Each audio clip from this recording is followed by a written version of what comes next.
So yun mga kasarap ano. At nalagyan na natin siya ng kisame. So hindi pa natin tapos to. Ayan. Yan ang kisame niya. Sa ilalim. Ayan. Ayan yung ilalim. So i-fix pa natin yan. Hindi pa yan tapos.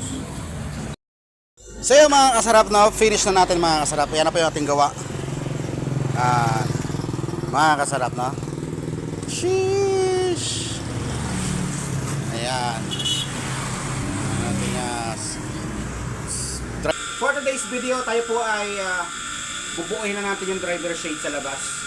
So, tinatahit na lang natin yung mga panggilid niya, no? At atin na bubuuhin. Abangan yung mga kasarap.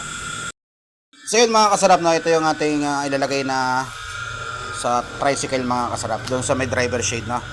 Yan. Sa panggilid niya. So yun mga kasarap, no? Umpisa na natin lagyan lang. Balot yung bubong.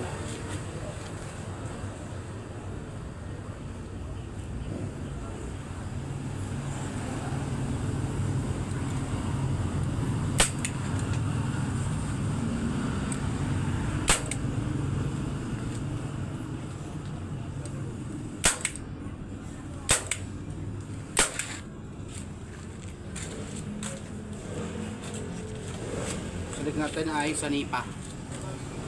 Sanipa ang tawag dito.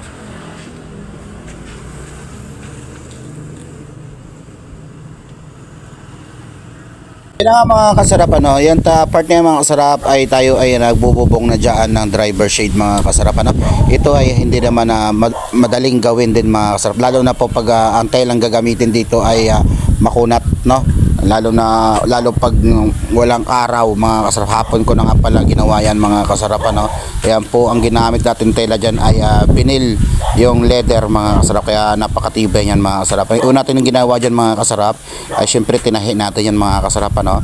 Pagkatapos yan mga kasarap, nilagay natin yung tinatawag, itong ilaylayan na to ang tinatawag na utak. Ayan po yung tinatawag na utak dyan no. Sunod po yung sanipa dyan mga kasarap nating nilagay dyan mga kasarap ano. Ayan mga kasarap. So yan po yung may trademark na yan. Yan po yung trademark ng may-ari ng shop mga kasarap ano. Siya po, kaya po 88 yan. Ay sa batch po nila yan 1988 po yan no? Batch 88, kaya 88 yung kanyang nilagay. Yan ang part na yan mga kasarap. Sa may kabilang side ay naglagay tayo ng sanipa.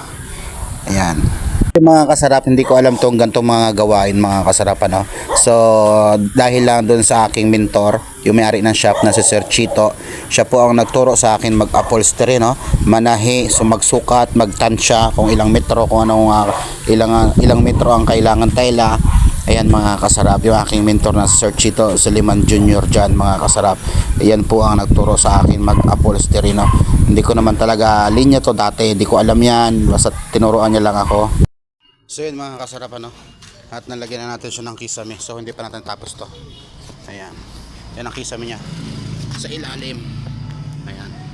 Ayan yung ilalim. So i-fix pa natin yan. Hindi pa yan tapos. Mga kasarap. Driver shade. Ayan ang kanyang trademark no. 8-8. Mag 8-8 na. So yun mga kasarap no, finish na natin mga kasarap. Yan na po yung ating gawa. Mga kasarap no. Sheesh. Ayan. Ating driver shade, bubong. Ayan, kisame na yung ilalim.